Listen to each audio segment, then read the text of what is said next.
When ampamerica.org, Alliance of More Progressives, was invited by Center of Common Ground's Executive Director, Andrea Miller, and Susan Hutner, Center of Common Ground, North Carolina Community Organizer, to co-sponsor this event, which is geared toward the recent landmark report of North Carolina Governor Roy Cooper's Task Force for Racial Equity in Criminal Justice.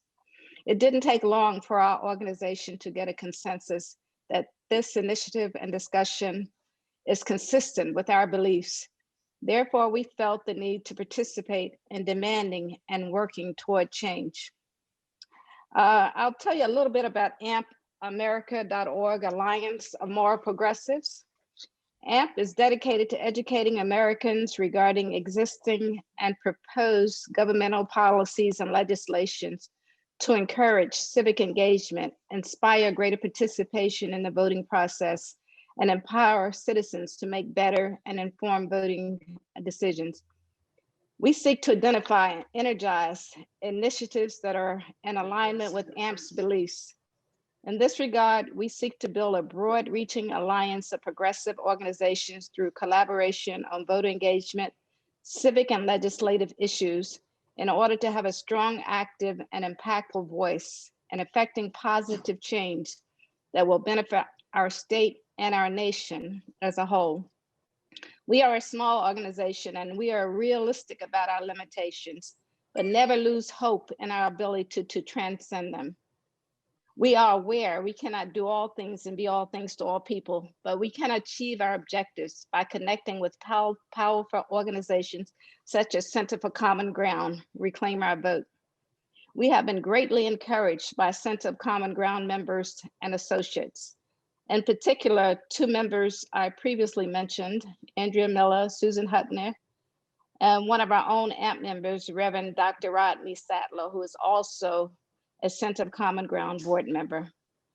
I have also recently had the opportunity of communicating with Roxanne Rucker, a Common Ground field organizer from DC, Maryland, and Virginia, who is assisting Center of Common Ground in establishing democracy centers in North Carolina and other states.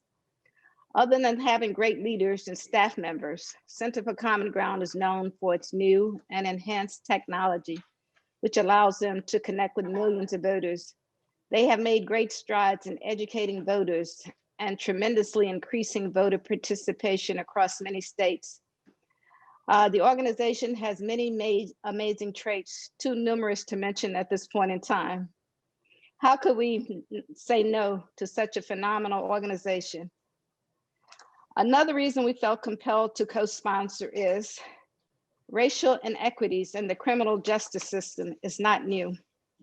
It was reported that after slavery, the majority of white people believed newly freed slaves were too lazy to work, which surged legislation to pass Black codes, which allowed Black men to be arrested for not having a job. The Black codes were intended to secure a steady supply of cheap labor and continue to assume the inferiority of the freed slaves.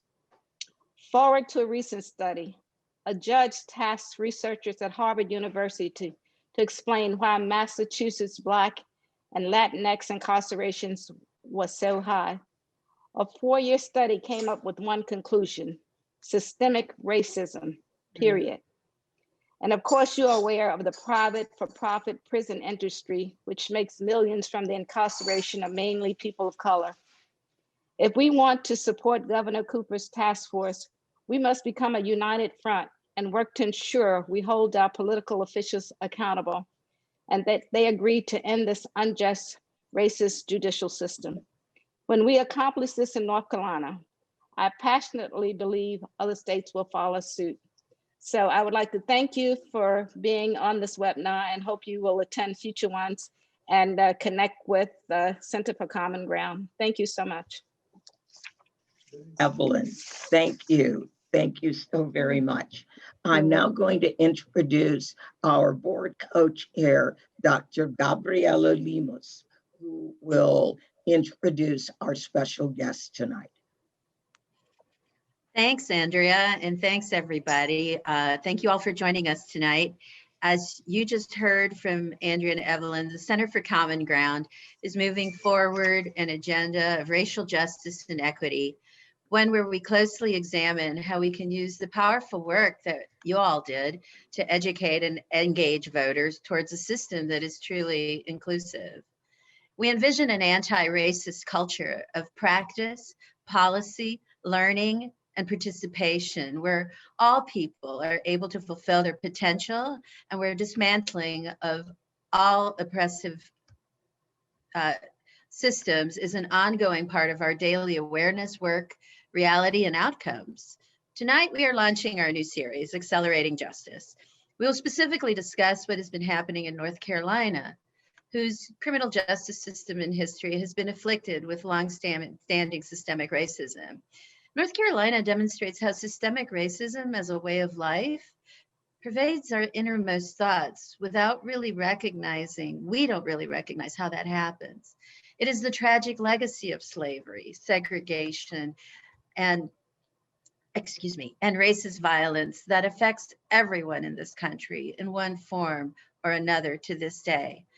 But there is another face to that coin in North Carolina that I personally only recently became aware of, because North Carolina also has a legacy that is much more inspiring, whereby people came together and fought back through the NAACP, via the sit-ins of the 1960s, and the founding of the Student Nonviolence Coordinating Committee. The lessons that North Carolina has learned in that process of undoing or trying to undo and changing that system is what we're going to share with you tonight. So tonight you're going to hear with some very special folks.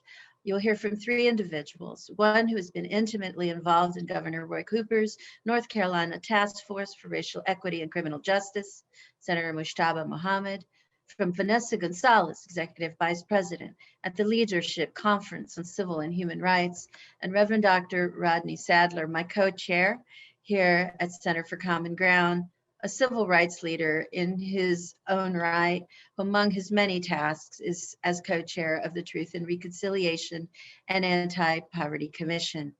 So on that note, please welcome Senator Muhammad. Senator, thank you so much for joining us. You have the stage. Gabrielle, thank you so much for that introduction.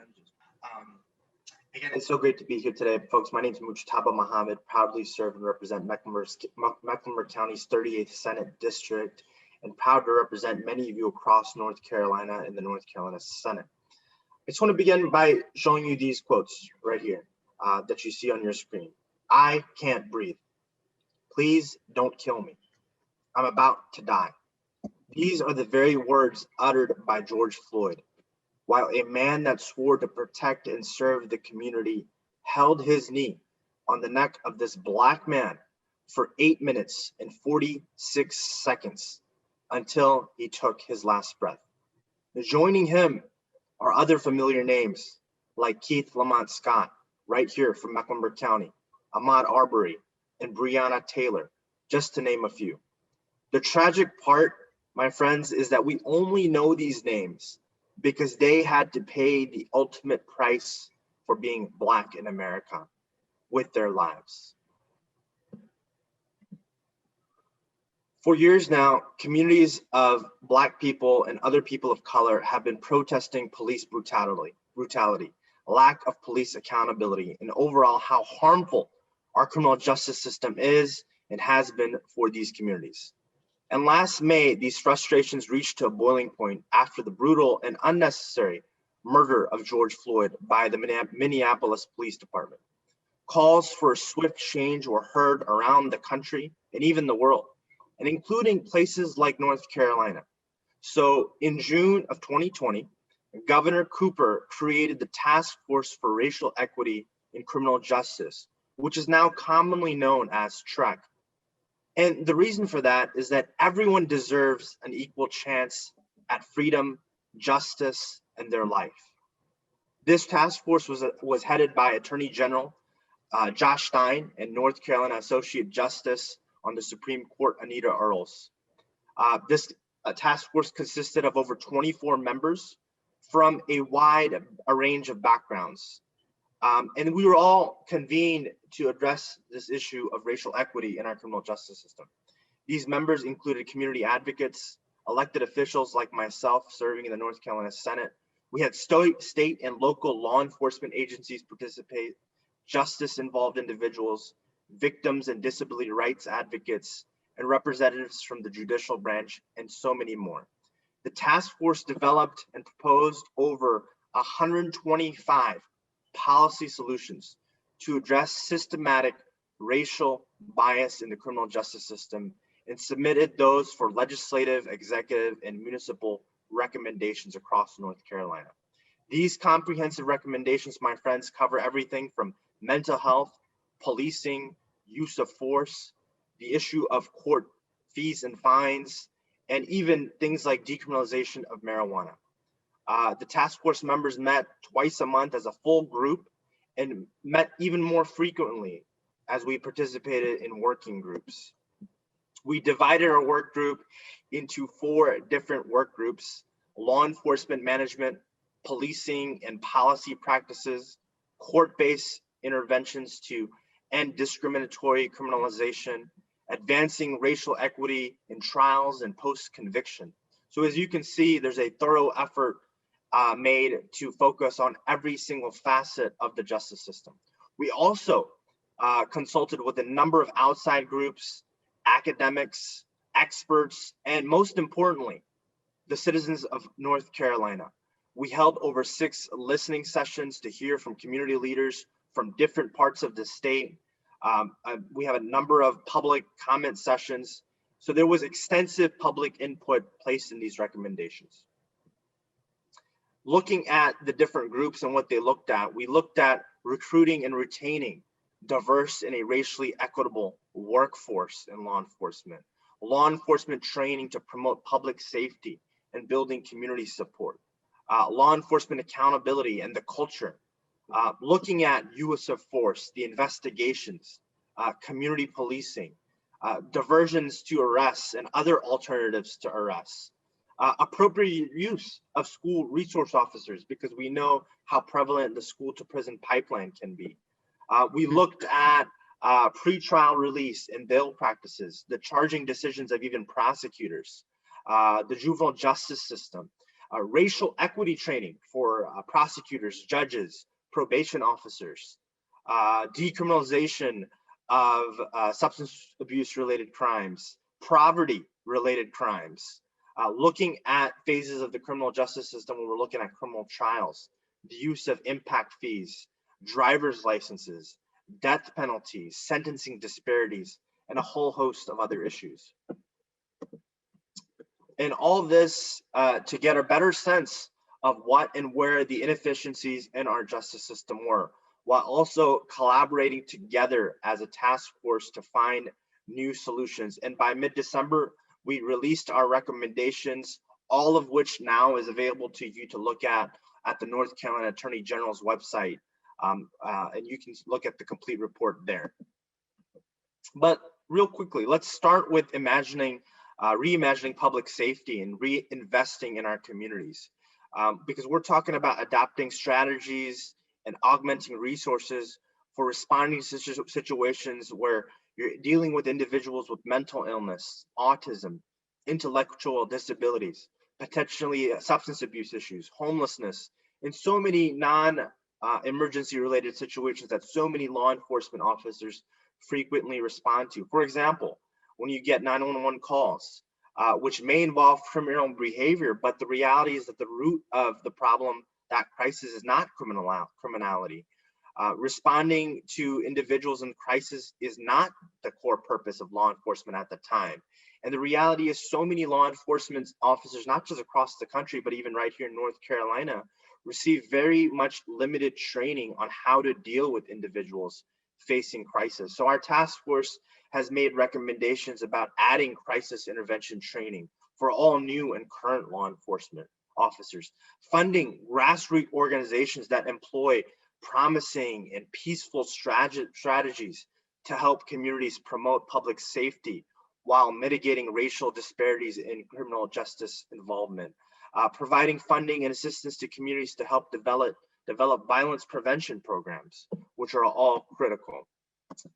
When we turn to looking at reforming law enforcement, when we look at accountability, transparency, and investing in law enforcement officers, agencies, to make sure that they have quality training.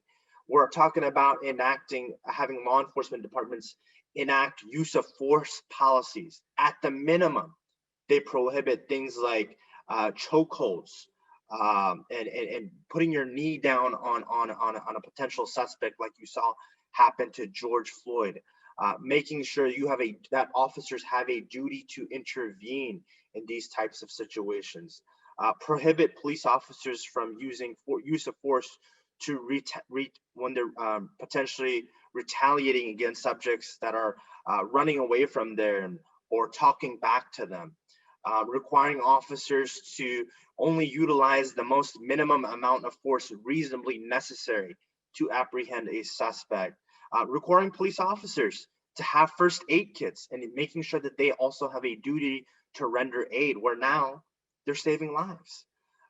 And some of the biggest things are actually defining and collecting use of force data. Oftentimes we don't do that in North Carolina.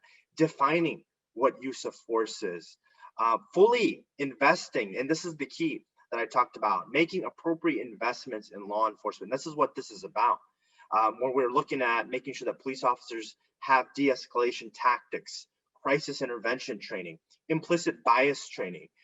These steps will increase public safety in our community. It will protect police officers. It'll protect the community at the same time. And then we also have to take steps to recognize that, look, officers have a very difficult job. And we've got to make sure that we're investing in their mental health and emotional needs so that they can properly do their job as well. When we look at continued law enforcement accountability, at present, North Carolina has very few civilian oversight boards, and those that exist have very little meaningful authority. I'm here from Mecklenburg County in Charlotte. I mean, our civilian oversight boards have very little authority. They've been requesting for things like subpoena powers for quite some time, and that power lies in the General Assembly to make that available. So those are the types of recommendations we've made there. Expanding investigative and oversight of authority of these boards, standardizing and making mandatory law enforcement data collection, and reporting all types of stops and arrests so we can look at the data to see where the racial disparities are there. Reforming the type of investigation and prosecutions for incidents involving the use of force. We're looking at enacting and designating statutes that require the State Bureau of Investigations to investigate officer-involved shootings and other incidents.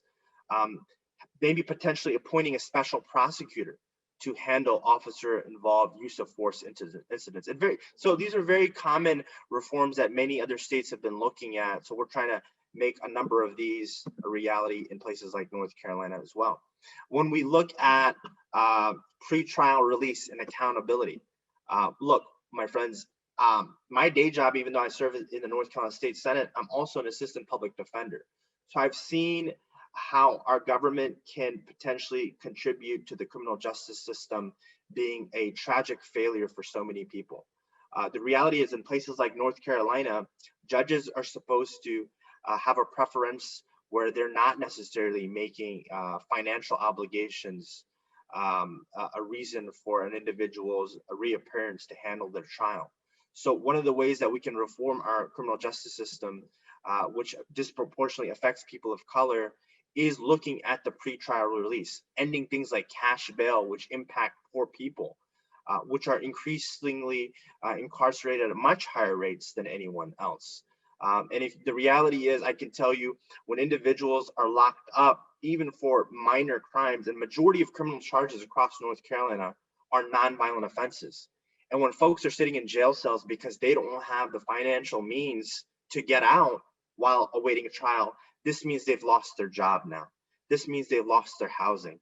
Now they're dealing with other mental health and substance abuse crises potentially. So this is where government and us as a state, unfortunately, are contributing and exacerbating problems of people. So we're looking at reforming our cash bail system.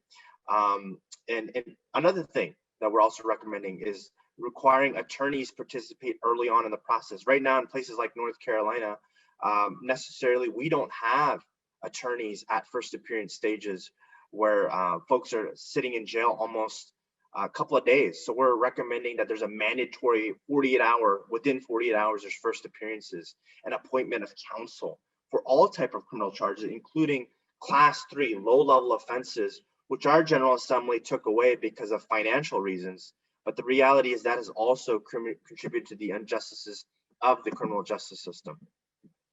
When we look at the role of the courts at the end of the day, that they play, especially prosecutors, the reality is that this task force recommendations, although many need to be done by city councils and county commissions and even state legislatures stepping up and making these reforms a reality, prosecutors' offices can begin to act on this tomorrow.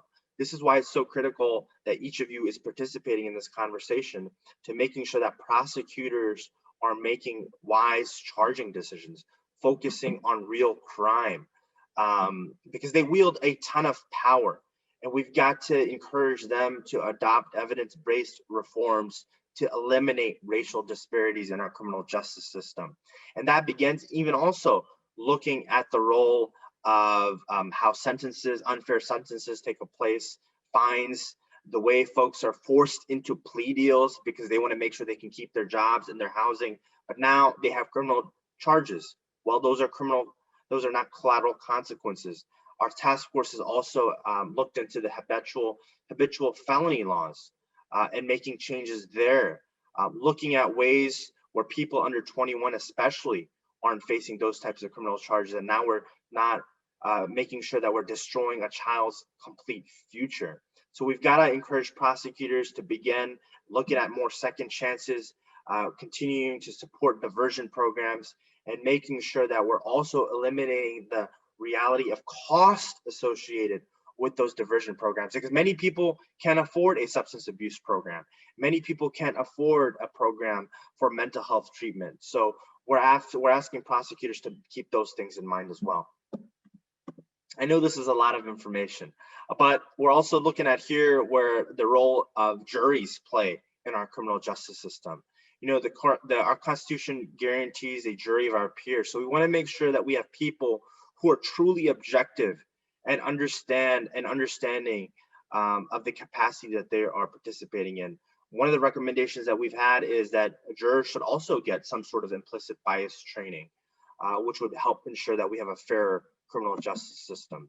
But going forward, my friends, as far as the task force, we are now have quarterly meetings, which are taking place to keep up the conversation and provide necessarily updates and progress amongst ourselves and to the community.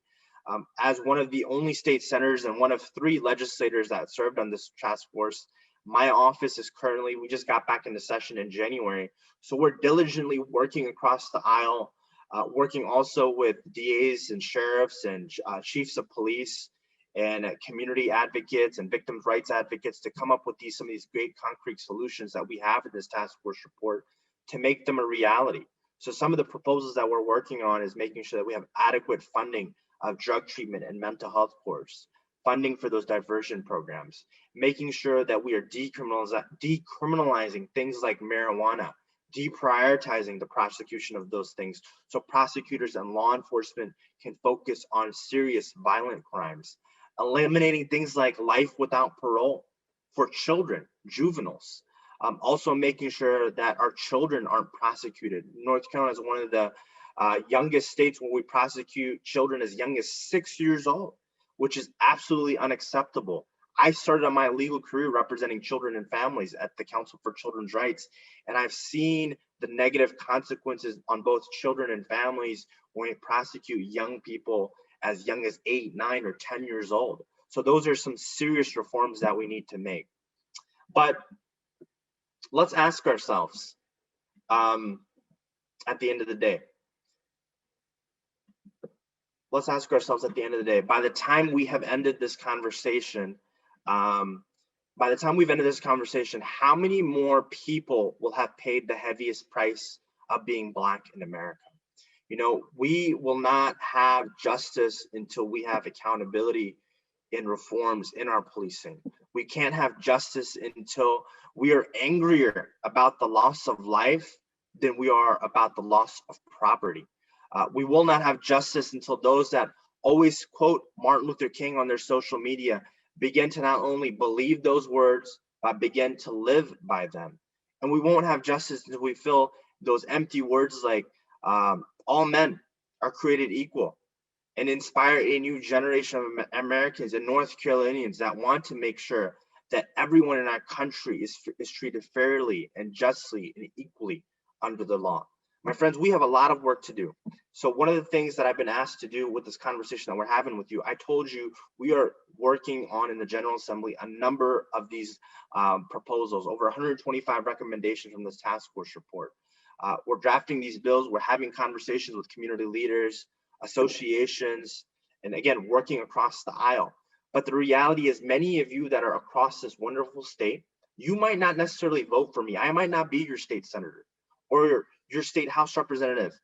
But the thing is, I need each and every one of you on this call to begin to have these conversations with your very own state legislator. Go to ncleg.gov, look them up, type in your address, find out who your state senator is, who your House representative, and tell them, look, we've got to move our country forward. We've got to move North Carolina forward. We can't afford to see more Black and brown lives lost. We've got to move forward as a nation, as a country, and have these hard conversations about the racial inequities in our criminal justice system. A lot of these recommendations Governor Cooper will implement through his own executive authority, which he can, and which we'll continue to ask him to do. We're asking local city councils and local law enforcement, whether it's sheriffs or police departments, to look at these task force recommendations, because law enforcement has participated in them, and really look at these and begin to implement these recommendations on their own. And then of course, there's the heavy left in the legislature, like I just talked about. So continue to have those conversations in your community. My friends, the reality is from its inception, our country has been bolted by a deadly rock of racism. However, I want you to know with every protest, with every event like this one that we're having tonight, every public comment at a local government meeting, every PTA meeting that you attend, or neighborhood association meeting that you attend, or every march or rally, or every election that you must participate in, we are chipping away at our dark past in our country and moving forward when you bring these conversations to light, and you are creating a better world.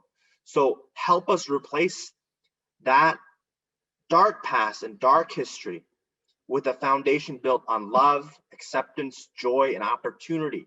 But we can only do that if we work together. So I look forward to continuing to have this work, having more events like this where we share valuable information and accurate information. I'm looking forward to joining the panel tonight and answering questions. But I would urge each and every one of you, again, to go to Josh Stein, the Attorney General's website, take a look at that task force report, and get to work. Tell your local leaders, look, enough conversation. Here's some fantastic recommendations. Sheriff, I need you to implement it. Mr. DA, I need you to implement it. Madam Mayor, I need you to implement it. Mr. State Senator, I need you to do this. Governor Cooper, let's get this done. It takes a village, so I'm honored and proud to serve you and work with each and every one of you. Thank you. Thank you so very much, Senator. I am excited. I am really, really, really, really moved. So wonderful. Yeah, Gabby, unmute.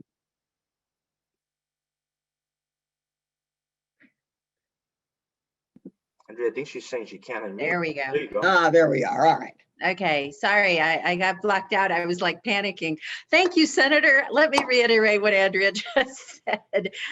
This is really great information. And I think, you know, I completely concur with you that the more we learn from one another, particularly this North Carolina commission, I think we can all carry the water in our states and you know, build on this really critical, important work. So now we're going to go national to build on that work. And I would like to invite Vanessa Gonzalez from the Leadership Conference to, hi Vanessa, to share her words of wisdom. Does she need to be unmuted? Okay, there you go. Thank you. Vanessa, it's all yours. All right, thank you so much. And thank you all. I had the pleasure of being able to hang out with you, I think, pre-election season or right at the beginning of election season. It all blurs together. What are days? They don't matter anymore. So I'm really excited to be invited back. So thank you so much, Gabby, and to the team. Very much appreciate and thank each and every one of you for all the amazing work that you have done to place calls, particularly to Georgia today. Always Georgia, always want to protect our beautiful Georgia. So thank you so, so much.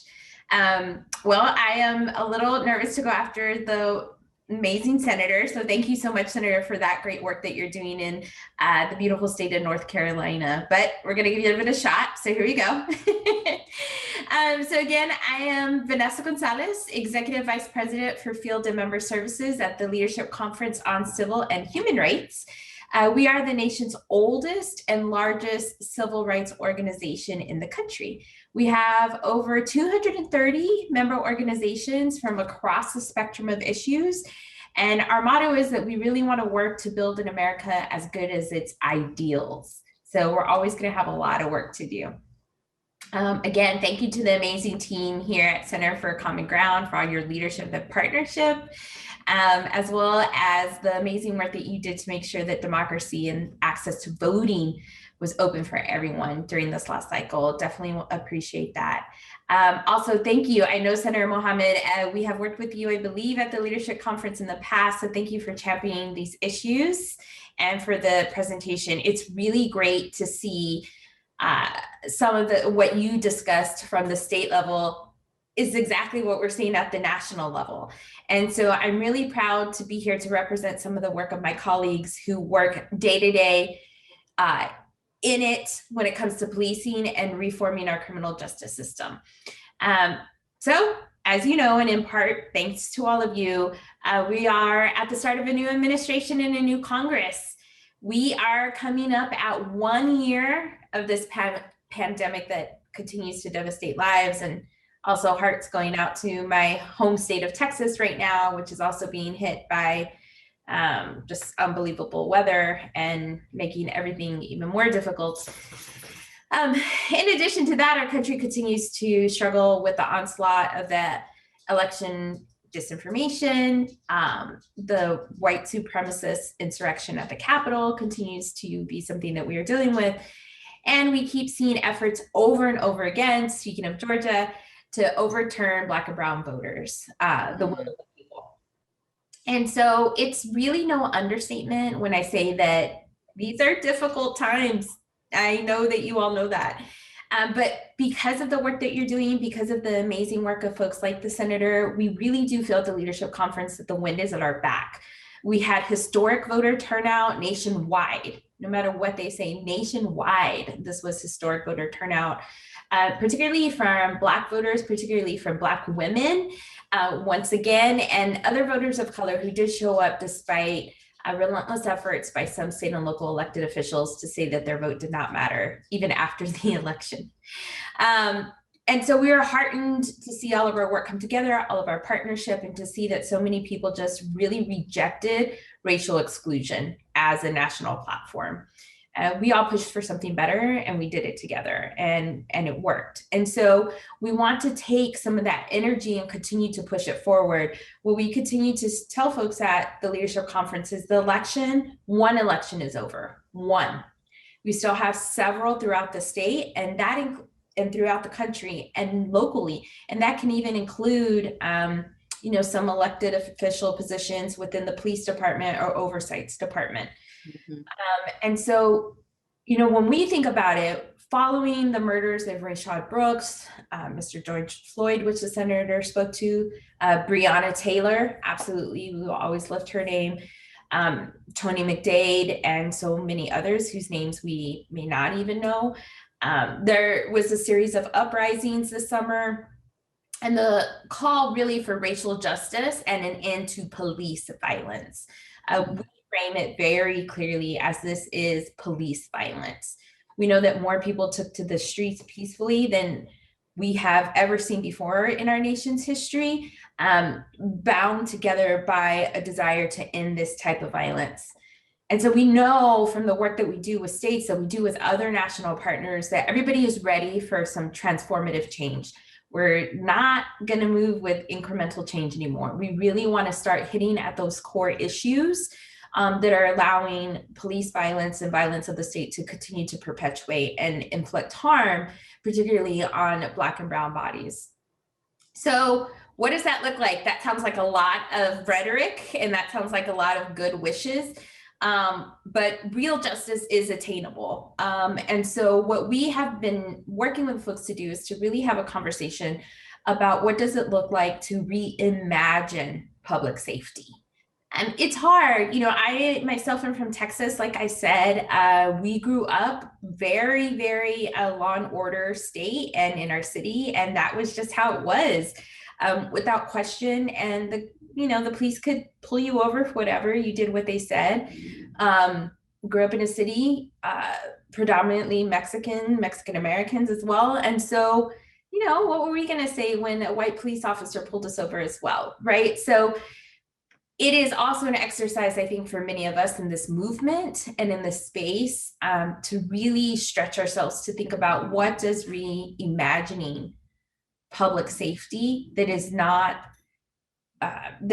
centered around policing look like? What does it look like for community public safety? So we do have an accountability framework that I want to walk through. Sorry, that's my dog. This is real world. Our accountability framework, first and foremost, is not a panacea. We know that we can't say that this is a blanket for everyone in every situation, but we do feel like in working with partners, including those within the policing sphere who are looking themselves to redo some of this work, we've really laid out our demands to Congress and to governors and to folks across the states that this is what real reform looks like. And when we say specifics, we talk about we have to create a use of force standard that allows for the use of force only when necessary and requires de-escalation techniques, outright ban of chokeholds, prohibiting no-knock warrants, which obviously got a lot of attention around the murder of Breonna Taylor, ending the use of military equipment, 100%, absolutely. Prohibiting racial profiling and collect demographic data on police community encounters and law enforcement activities. Creating an officer misconduct database. We know for a fact, and I'm sure you've heard about police who jump from jurisdiction to jurisdiction because there was no record following them. And so that is inexcusable. And then finally, we are working really hard to end qualified immunity. You should not have immunity in this position. And so what does that really look like? So these measures are really intended to end the destructive practices that have been infiltrating our systems and that have, again, harmed and targeted Black and brown communities, as well as our brothers and sisters in the trans community, as well as those within tribal nations and on tribal lands. So while we're looking to mitigate those harms, again, we have to acknowledge the harm and the reality, and then how do we reimagine that public safety? And so we really do feel that the only way that we could do that is by investing in community-based solutions.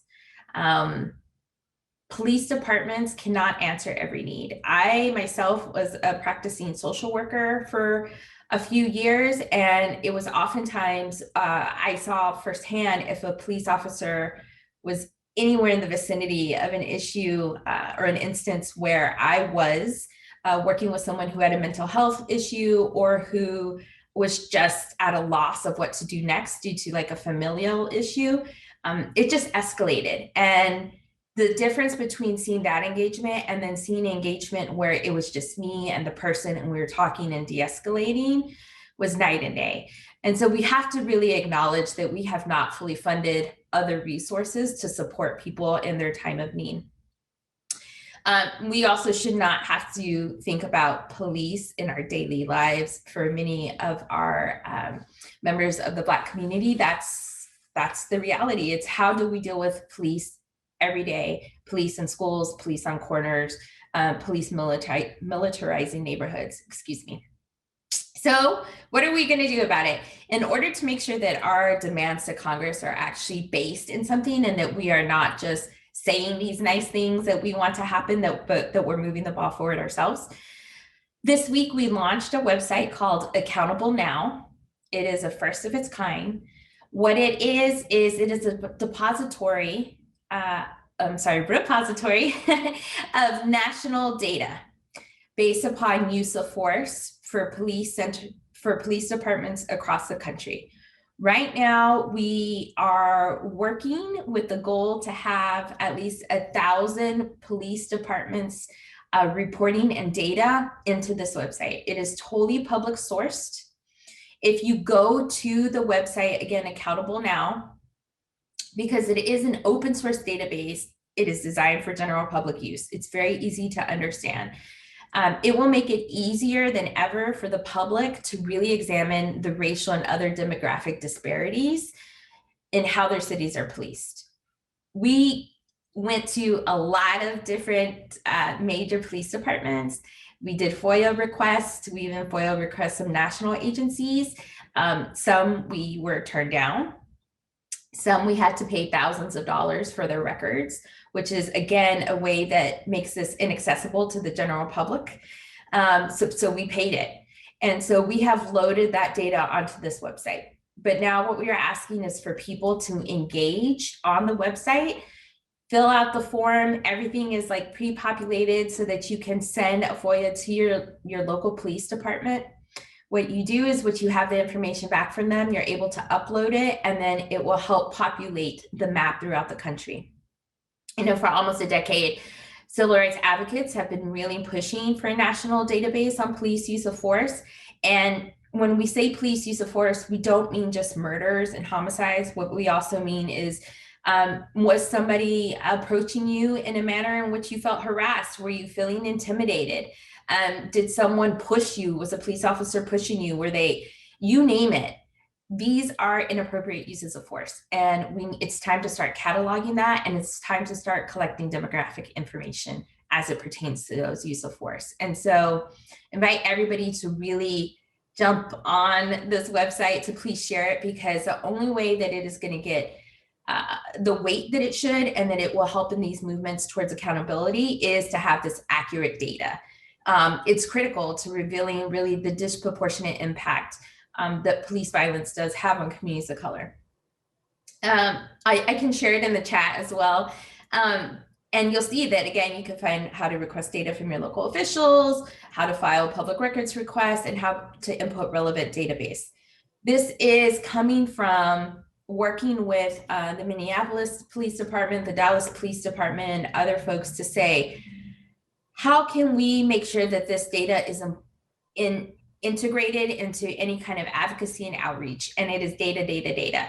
And so we're really working to understand, how can we make sure that the public and the advocates and organizers such as yourself have access to this, and then you can take it and run.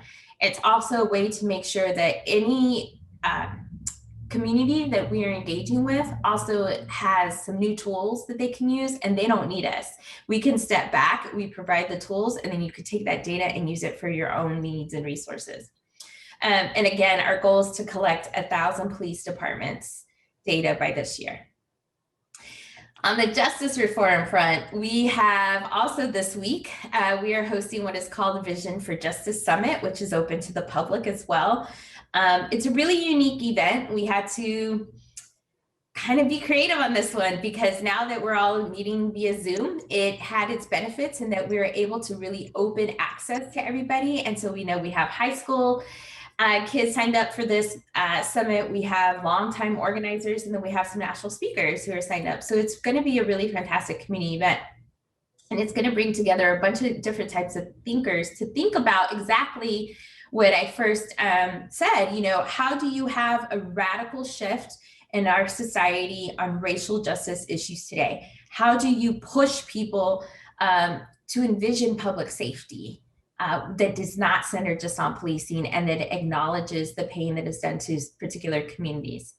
So in 2019, the Leadership Conference and our partners at Civil Rights Corps released this Vision for Justice platform. And it is to serve as the progressive community's North Star on transforming the criminal legal system and reimagining safety in America. It was endorsed by more than 120 civil rights groups. And that number is really notable because it takes a lot to work with all of these groups and to make sure people feel like this is something they really want to support. So 120 civil rights groups is a really astonishing number because they also focus on a range of issues, but people are understanding that intersectionality. So again, we are really trying to move the ball forward as we have outlined our demands to Congress, as we are continuing to work with this AGs in the different states and different police departments. You know, one of the things that we did do shortly after Mr. Floyd was murdered, we did send a letter to Congress outlining accountability principles that must be adopted to handle this rampant white supremacy in policing across America. And in less than 12 hours, more than 450 of the country's most diverse civil rights organizations and racial justice organizations had signed on to that letter. And so we feel like the priorities are really resonating with folks, and they also reflect a bare minimum, really, of what must be in any legislation that is attempting to address the systemic racism that is embedded in criminal justice code as well as the policing code. I've said a lot. I know I talk rather fast. Sorry, Gabby. Okay. Make sure that you all, you know, not only heard that we have laid out this vision, and you can go to our website, civilrights.org, and you can see the Vision for Justice platform in which the summit will be the continuation of that in real and working with organizers and even high school students, like I said, which is always super exciting. And then the Accountable Now website is the website that we really need folks to help us start populating so that eventually organizers across the country and communities can just take it and use it to continue to move their amazing work forward. So I think, as the senator said, as others have said in the chat, we all definitely have a role to play in this. Even if it is requesting the FOIA, you know, sending in the FOIA request to your local police department. That's huge. Yeah, it is huge. And the fact is that it pre-populates when you put in your zip code. So it should be pretty easy. We try to make it as easy as possible for people.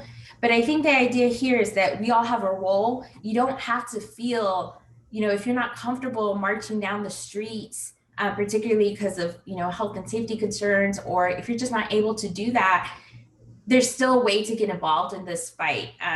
Again, we will be pushing this fight on Capitol Hill throughout all of the states.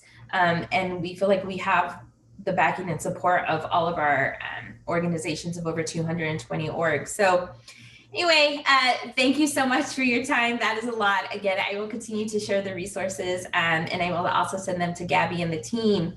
But I really do just want to leave you with the, you know, ask and the request to please just push yourself to really reimagine what public safety looks like, not centered on policing, and what it can look like, which is very different from the way that many of us grew up.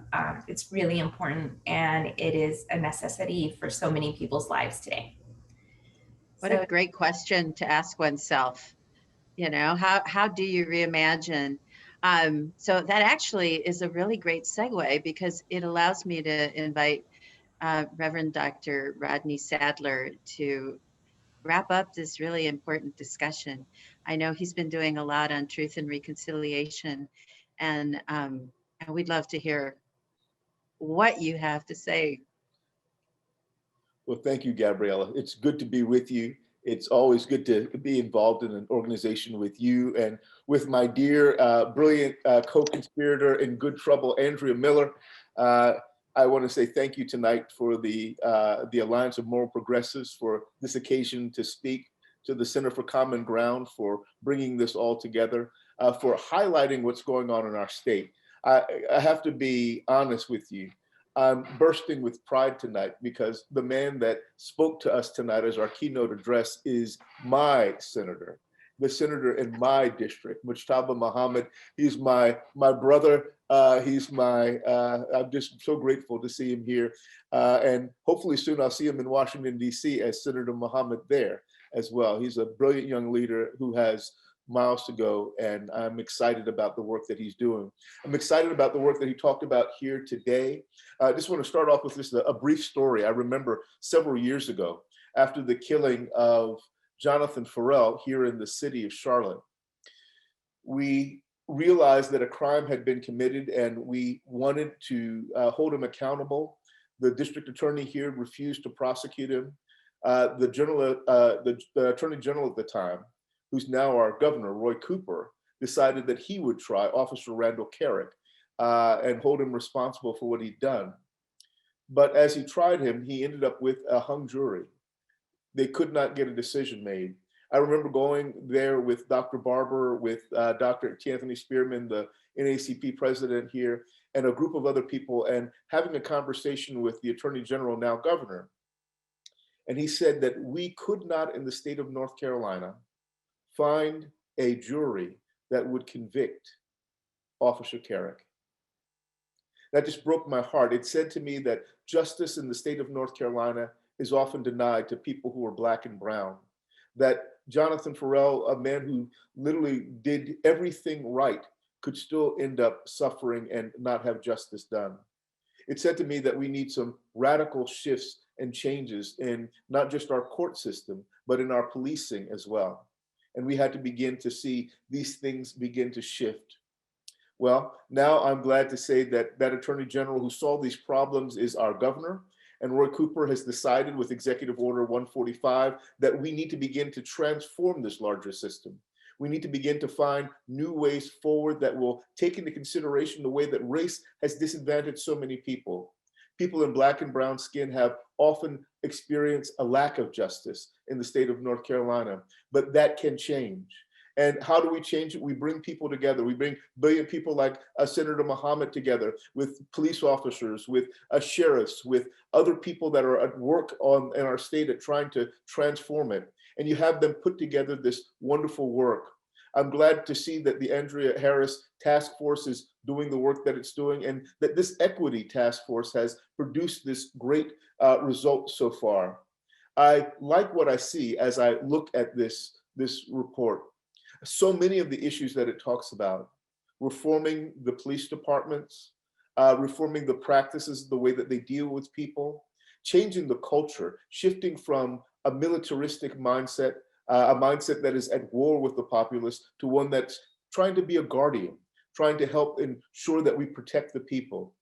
I think these are all brilliant ideas. And I like the way that they've gone through each of these ideas and developed a pathway. This is what it will take. These are the agencies that we have to engage. And this is the way that we might begin to foster the kind of change that we'd like to see in the state of North Carolina. So many people in the state are killed by police officers because of mental health issues. I can think about the Keith Lamont Scott issue here in the city. The man who was obviously dealing with mental health issues, who was gunned down by the police for literally reasons that make no sense to me to this moment. But what if there were a different mode of policing that took place, and he was encountered not by a police officer, but encountered by a social worker, encountered by someone who's trained in therapy? What if so many people might have an alternative to having to face the police in a moment of crisis? That might really go a long way. And it's good to see ideas like this raised in this report that has come out.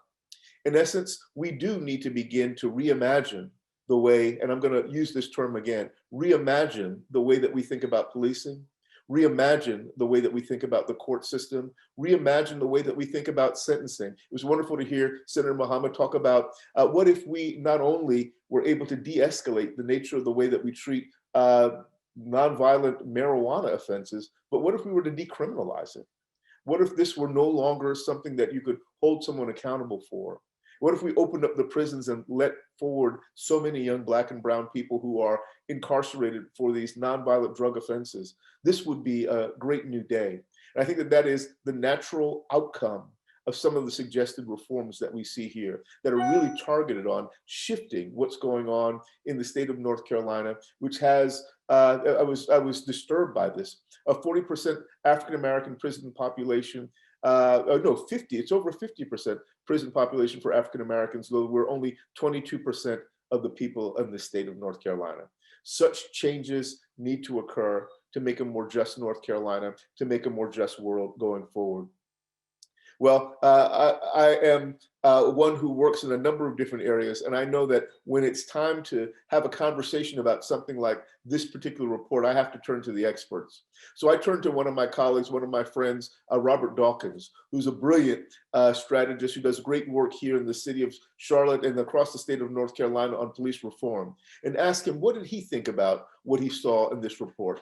And one of the things he said to me is, he says, this is good. This is a great start. We have great suggestions here, but the problem's going to come when we get to that General Assembly level.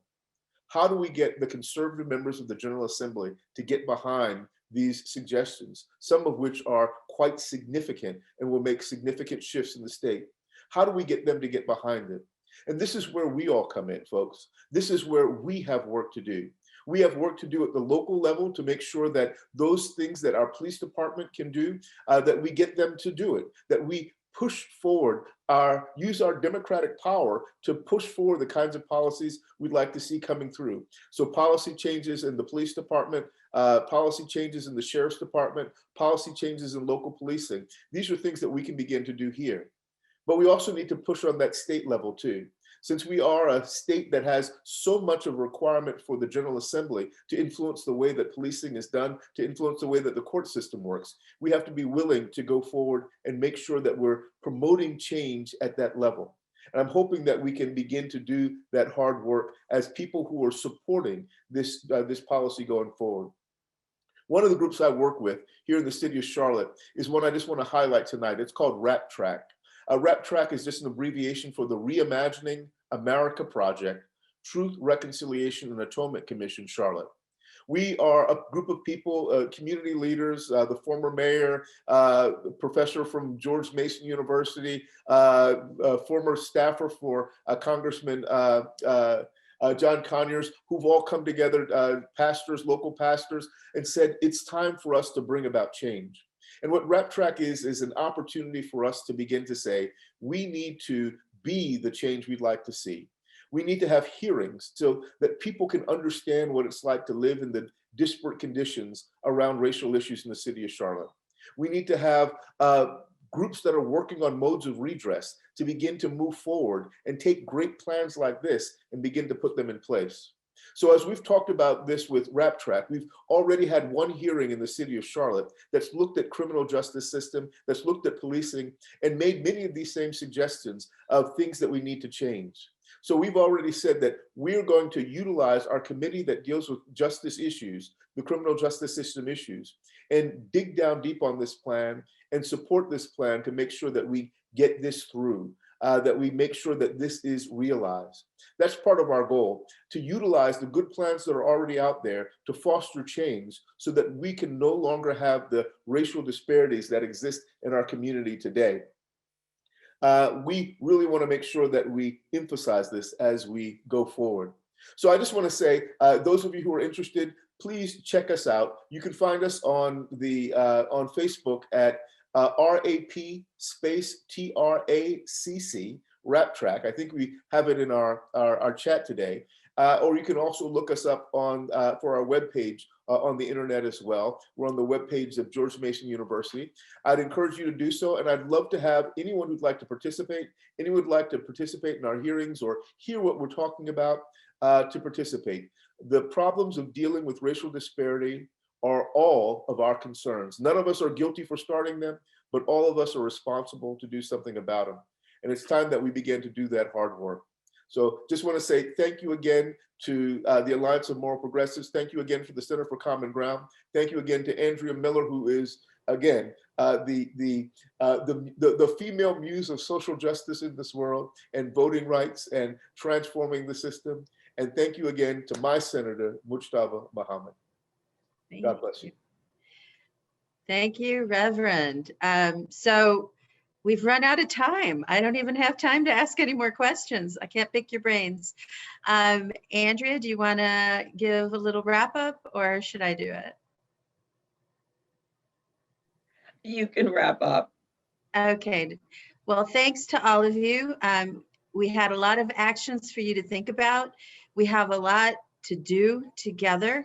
I want to thank our wonderful speakers tonight. I'm just in awe, and I'm honored that you joined us. And you know, the work you're doing is, you know, in some ways you've just moved mountains, and in others it's just the beginning, but we're here behind you.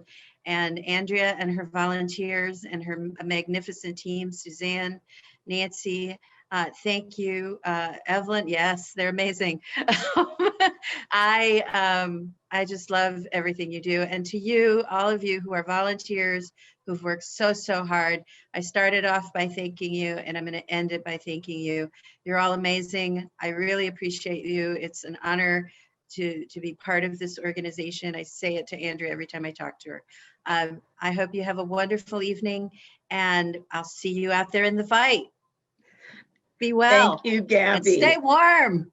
And I'm going to add one thing. Even if you don't live in North Carolina, take a look at the incredible report that they put together and figure out, is this something that would benefit your community? And frankly, I can't think of a community where racial equity in the criminal justice system, it would be a benefit to all communities. So Gabby, Senator Mohammed, Vanessa, thank you all.